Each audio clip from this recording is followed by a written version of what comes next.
সরকার প্রধান ছাত্রদেরকে রাজনৈতিক দল গ্রহণ করতে বলেছেন, এটি তার কাজ না।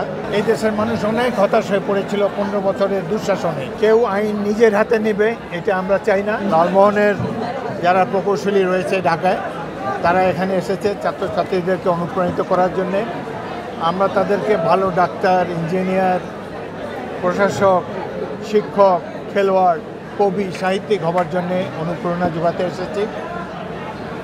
গত 15 বছর আমরা এক দুঃশাসনের কবলে নির্যাতিত হয়েছি। ছাত্রদের জুলাই আগস্টে ছাত্র এবং রাজনৈতিক কর্মীদের ত্যাগ তিতিক্ষার বিনিময়ে দেশে আবার গণতান্ত্রিক পরিবেশের সৃষ্টি হয়েছে।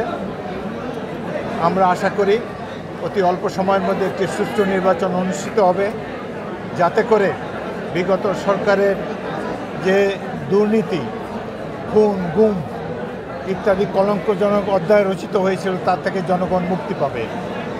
আমরা একটি কল্যাণ রাষ্ট্রের স্বপ্ন দেখি। 71 সালে যুদ্ধ করেছি এমন একটি রাষ্ট্র প্রতিষ্ঠার জন্য যেখানে বৈষম্য থাকবে না, যেখানে সামাজিক সুবিচার থাকবে, সাম্য থাকবে। দুঃখের বিষয়, স্বাধীনতার অব্যবহিত পরে যারা ক্ষমতায় এসেছে এই দেশ থেকে গণতন্ত্রকে বিতাড়িত করেছে, একটি দুর্ভিক্ষ উপহার দিয়েছে এবং এই দেশের সমাজদেহে নানান ধরনের অপকর্ম এবং দুর্নীতির জন্ম দিয়েছে।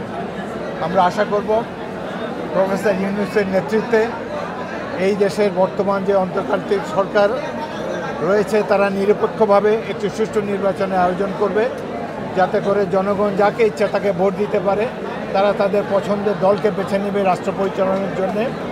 আমরা একটি সুন্দর বাংলাদেশ গড়ার স্বপ্ন দেখছি।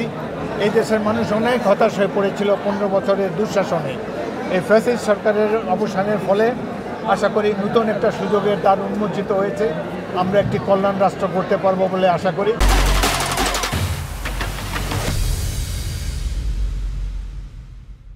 সমাজে নানা ধরনের অস্থিরতার বহিঃপ্রকাশ আমরা দেখতে পাচ্ছি। কেউ আইন নিজের হাতে নেবে এটা আমরা চাই না। আমরা আশা করব বর্তমান সরকার শক্ত হাতে দেশের আইন শৃঙ্খলা পরিস্থিতিকে পুনরুদ্ধার করবেন এবং এই দেশে গণতান্ত্রিক পরিবেশ সৃষ্টি করবেন। বর্তমান সরকার একটি দুর্বল সরকার, আমরা তবুও এই সরকারকে সহযোগিতা করব। প্রফেসর ইউনূস এই দেশের গৌরব, তার যদিও অতীতের কোনো অভিজ্ঞতা নাই রাষ্ট্র পরিচালনায়। আমরা আশা করব তিনি রাজনৈতিক দলসমূহের সাথে আলাপ আলোচনা করে সমাজে একটি সুষ্ঠু পরিবেশ, গণতান্ত্রিক পরিবেশ সৃষ্টি করবেন এবং যত শীঘ্র সম্ভব নির্বাচন দিয়ে অরাজকতার হাত থেকে দেশকে রক্ষা করবেন। সরকার প্রধান ছাত্রদেরকে রাজনৈতিক দল গ্রহণ করতে বলেছেন, এটি তার কাজ না।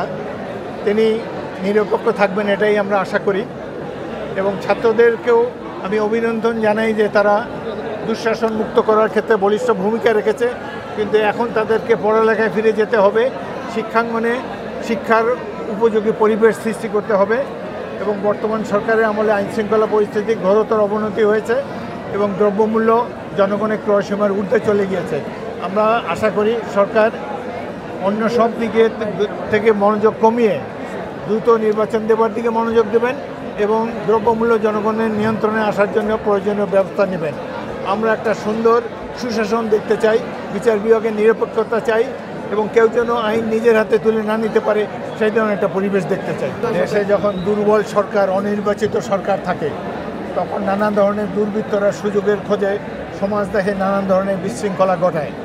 তো আমরা চাইব যে এই সরকার শক্ত হাতে তাদেরকে দমন করুক, কেউ যেন আইন নিজের হাতে তুলে নিতে না পারে। এই জন্য সরকারকে বলিষ্ঠ ভূমিকা নিতে হবে এবং পুলিশ বাহিনীর ভূমিকা মোটেই জনগণের শান্তি শৃঙ্খলা রক্ষার পক্ষে সহায়ক নয়, এটাও আমরা লক্ষ্য করছি।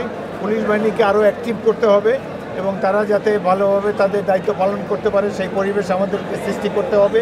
বর্তমান সরকারের অনেক দায়িত্ব, তারা কাজের প্রায়োরিটি দিতে ভুল করছে। যে কাজ অবিলম্বে করা দরকার সেটি না করে তারা নানান ধরনের সংস্কার নিয়ে মাথা ঘামাচ্ছে, যেটির দায়িত্ব নির্বাচিত প্রতিনিধি।